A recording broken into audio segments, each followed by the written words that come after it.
Morning people, today Suella Braverman decided to remind us all how evil she is by not only announcing plans to punish charities that give away tents to homeless people, but actually doubling down when she's challenged on it, saying that for many people it's a lifestyle choice and that makes them a nuisance. So we're literally at the point where the Home Secretary is saying homeless people just need to buy houses. Because we've all been there before, right? We can afford to pay for rent, have four walls and not freeze to death in the winter, but that tent from Sports Direct is just looking too goddamn good. Not to mention, asking charities to make judgments about people as to whether they look poor enough to be genuinely homeless is wild. So I figured now's a good time to show you the interview that I did with Shelter, the homelessness charity, outside Labour Party conference. Shelter's housing homelessness charity.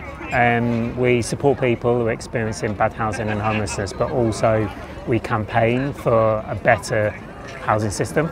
We've really got a housing emergency at the moment. There's like so many people who are either homeless or at risk of homelessness, and it's getting worse all the time. So our services are kind of seeing people every day who are kind of like frightened they're about to lose their home, already homeless and living in like really unsuitable temporary accommodation, and also people experiencing bad housing.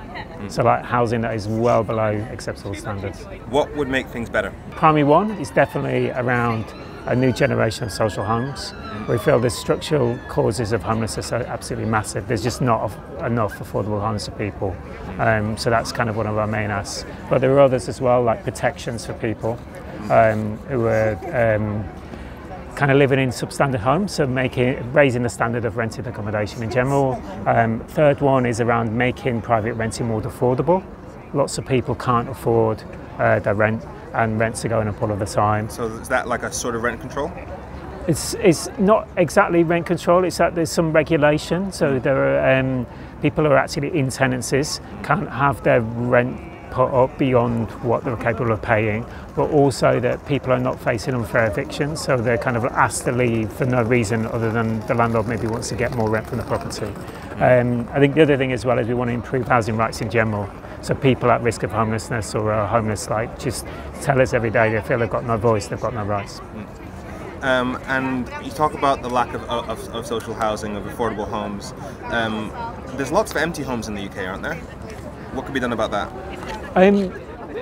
Yeah, you definitely do find empty homes. What we're thinking is like the empty homes that are there are kind of like, that isn't the answer. There's not enough of them to respond to the level of the housing emergency at the moment. Okay. What we feel we need is like a house building program, a social house building program. We feel the amount of new housing that's needed to correct the broken housing system requires that kind of policy.